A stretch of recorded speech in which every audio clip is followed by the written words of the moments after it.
রামনারায়ণ রাম। লাইভে কেউ যুক্ত হলে কমেন্টের মাধ্যমে জানাচ্ছি। সবাইকে বৈদিক অভিনন্দন আর শারদ শুভেচ্ছা সবাইকে জানাই, মহাসপ্তমী শুভেচ্ছা। তো পূজা প্রসঙ্গে মায়ের অস্ত্র সম্পর্কে ঠাকুরের বার্তা, সেই নিয়েই কথা হবে আজকে, সেই নিয়ে আলোচনা হবে। আপনারা যুক্ত হন লাইভে। কারো কোনো মন্তব্য থাকলে কমেন্টের মাধ্যমে জানাতে পারেন, আর কেউ যদি সরাসরি অ্যাড হতে চান, যুক্ত হতে চান, সেটাও জানাতে পারেন কমেন্টের মাধ্যমে, তাকে যুক্ত করা হবে। সবাইকে মহাসপ্তমীর শুভেচ্ছা জানিয়ে শুরু করছি আজকের লাইভ। তো দেখা যাচ্ছে পুজোর আনন্দ অনেকে উপভোগ করছে। আজকে সপ্তমীর দিন অনেকে ঠাকুর দেখতে বেরিয়েছেন। পুজোকে কেন্দ্র করে ঠাকুর বলেছেন অনেকের সংসারের ভরণ পোষণের কাজ হয়। শিল্পীদের তো আমরা সঠিক অর্থে মর্যাদা মূল্য দিই না। যারা মাটির মূর্তি তৈরি করেন বা বিভিন্ন রকম ফুলের মালা, বিভিন্ন রকম শিল্পকর্ম থেকে শুরু করে সমাজের একটা অংশের এই সময় সাংসারিক শ্রীবৃদ্ধি ঘটে, কিছু অর্থে তারা মুখ দেখতে পায়। তো সেই দিক থেকে ভালো দুর্গাপূজার অনেক। তারপরে সাম্প্রদায়িক সম্প্রীতি, সবাই মিলে একসাথে উৎসব উপভোগ করা, এই সমস্ত কিছু আমরা দেখতে পাই। হিন্দু বাঙালিদের একটি উৎসব, শারদীয় উৎসব। সেই প্রসঙ্গে ঠাকুর কি বলেছেন সেই সম্পর্কে, এবং বর্তমানে যে সমাজ অবস্থা, এই অভাব অভিযোগের মধ্যে এই আনন্দ উৎসব কতখানি আনন্দদায়ক হচ্ছে আমাদের জন্য, সেই বিষয়ে আলোচনা করব। আপনাদের গুরুত্বপূর্ণ মতামত আশা করি। কেউ যদি যুক্ত হতে চান, যুক্ত হতে পারেন। রামনারায়ণ রাম। তো দেখা যাচ্ছে আজ থেকে 30-40 বছর আগে, 2-1 দশক আগে এরকমই একদিন দুর্গাপূজার আয়োজন হয়েছিল। সেই সময়, তৎকালীন সময়, যখন কিনা ছিল বন্যা পরিস্থিতি। সেই বন্যা পরিস্থিতির মধ্যে পুজোর আয়োজন করা খুব কঠিন হয়ে যাচ্ছিল। তো ঠাকুরের সন্তান সন্ততিরা ঠাকুরকে গিয়ে বলেছিলেন যে আমরা না হয় পুরনো জামা কাপড় পরে বছরটা কাটিয়ে দেব, মায়ের সামনে যাব, কিন্তু মাকে কি করে পুরনো জামা কাপড় দিয়ে কিভাবে করি। তো সেই তখনকার যে বন্যা পরিস্থিতি আর এখনকার যে দেশের আর্থিক অবস্থা, রাজ্যের আর্থিক অবস্থা অনেকাংশে একই রকম। মানুষের দিন গুজরান করতে খুব সমস্যা হচ্ছে। যারা সরকারি চাকরিজীবী বা বড় ব্যবসায়ী, তাদের বিষয়টা বাদ দিলে সাধারণ নিম্ন মধ্যবিত্ত যারা, তাদের পক্ষে এই সময়টা খুব কঠিন, সেটা আমরা অনুধাবন করতে পারছি। আমরা নিজেরাও সেই কঠিন পরিস্থিতির মধ্যে দিয়ে যাচ্ছি, কারণ আমরাও সমাজে সেই নিম্ন স্তরেরই মানুষ। তো সেই জায়গার থেকে ঠাকুর বলেছিলেন যে তোমরা যে পুরনো জামা কাপড় পরছো সেটা মাকেও দাও, কারণ কিনা মায়ের পুরনো জামা কাপড় পরে অভ্যেস আছে।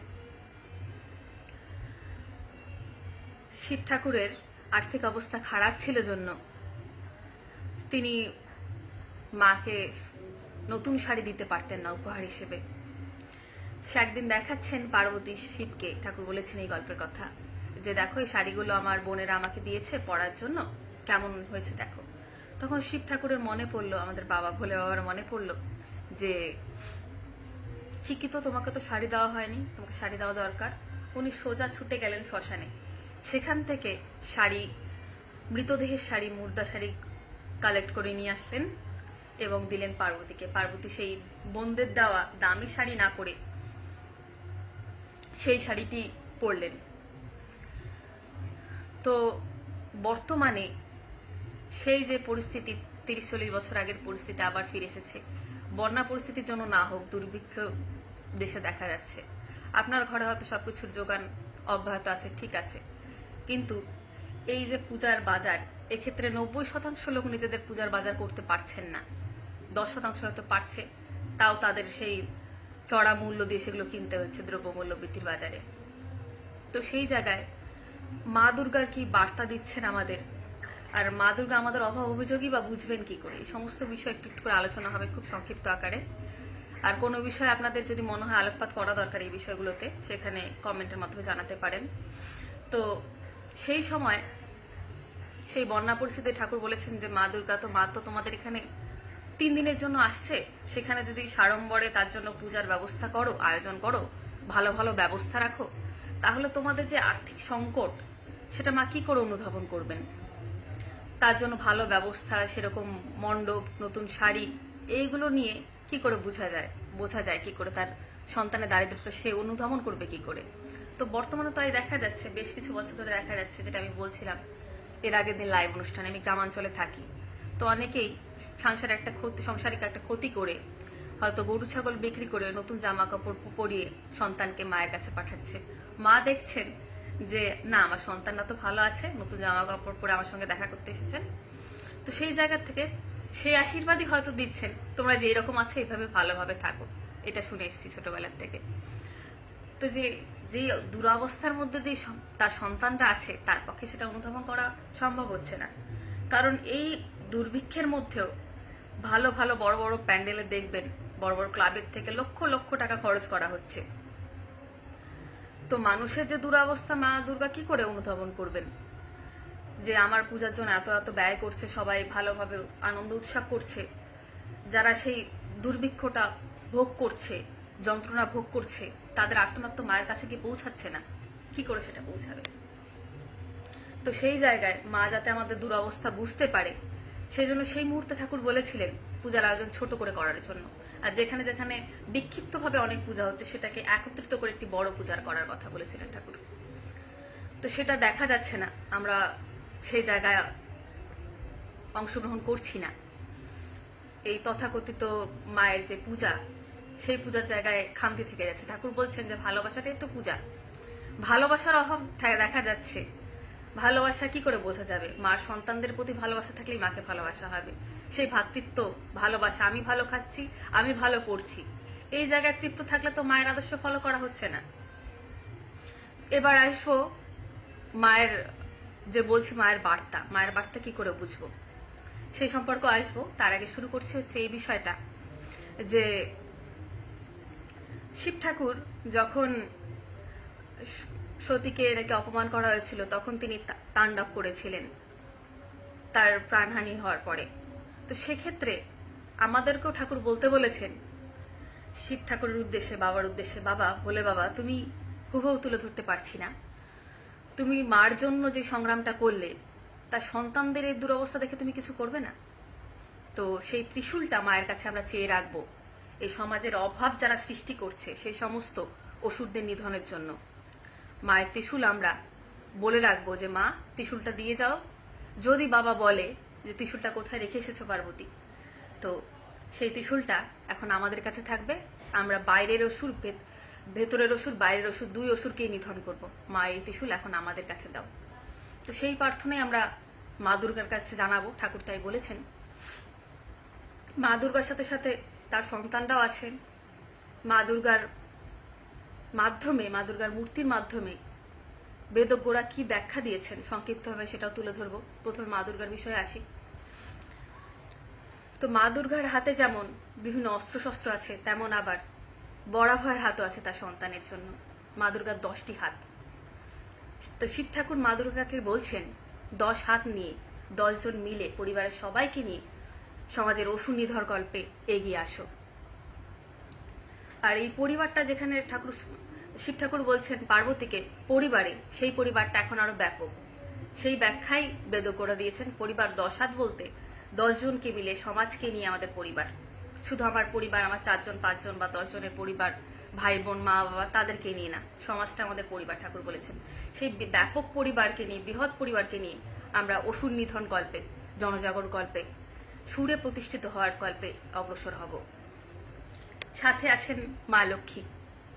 সবগুলো সংক্ষিপ্ত আকারে সারছি। মা লক্ষ্মীর বিষয়টা পরে লক্ষ্মী পুজোর সময় আরেকবার হবে।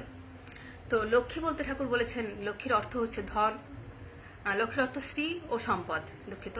তো সেই জায়গায় মা লক্ষ্মীকে আমরা পুজো করি, কিন্তু কুবেরের কিন্তু পুজো হয় না। তো মা লক্ষ্মীর দেখবেন হাতে আছে ঝাঁপি, ধানের শীষ, মানে ধনের যে ধারাবাহিকতা। মা লক্ষ্মীকে অনেকে চঞ্চলা বলেন। সমাজের সর্বস্তরে যাতে তার ধন সম্পদ জনকল্যাণ কল্পে যাতে কাজে লাগে, সেই জন্য এই ধরনের দেবীর পুজো হয়। যেই ধন অব্যবহৃত সেটাকে ঠাকুর হ্রাস করার কথা বলেছেন। পুঁজিবাদীরা সঞ্চয় বাড়িয়ে যাচ্ছে। সঞ্চয়, ধন্যবাদ যারা লাইভে আছেন সবাইকে, রামনারায়ণ রাম। তো সেই জায়গায় ধনের ধারাবাহিকতা যদি না থাকে, এক জায়গায় মুষ্টিবদ্ধ করে এক জায়গায় কুক্ষিগত করে রাখা, সেই জায়গায় কিন্তু কুবের মহারাজের পুজো হয় না।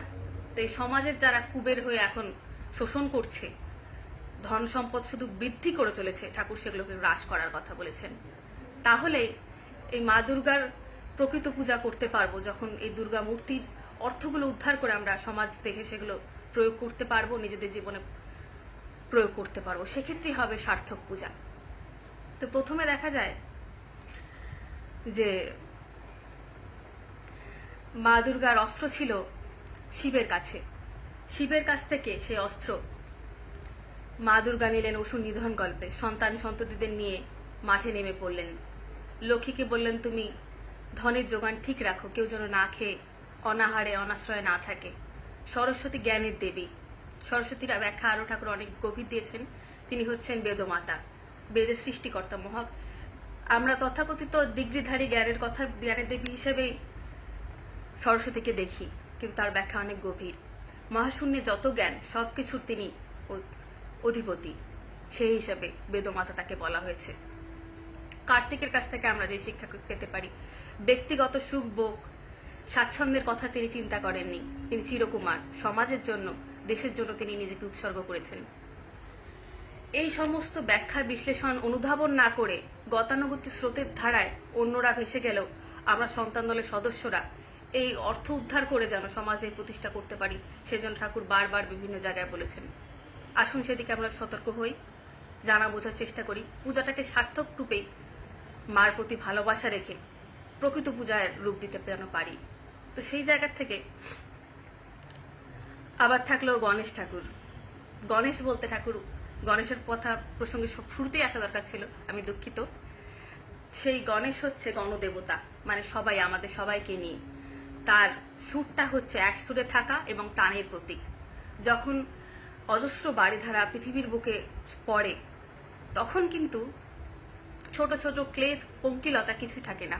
আমরা যখন এক সূত্রে গঠিত হয়ে একত্রিত হয়ে কোনো কাজ করব সমাজের উন্নতিকল্পে, আমাদের ছোট ছোট দোষ ত্রুটি এগুলো কিচ্ছু থাকবে না। সেই স্রোতে সবকিছু ভেসে যাবে এবং সেই অসুরগুলো ভেসে যাবে। আমাদের ভেতরকার অসুর, বাইরেকার অসুর যারা আমাদের শোষণ করছে এবং আমাদের অজ্ঞানতা স্বরূপ অসুর ভিতরের, সেই সমস্ত কিছুকে আমরা জনগণের একত্রতা সূত্রে সেই টানে, যে টানের কথা বলেছেন, টানের প্রতীক আর সুরের প্রতীক গণেশের, সেই সুরে এক সুরে আমরা আসতে পারবো। ভ্রাতৃত্ববোধ আমাদের জাগ্রত হবে একত্রিত হলে। সেইখানেই গণেশের পূজার সার্থকতা। আর থাকলো হচ্ছে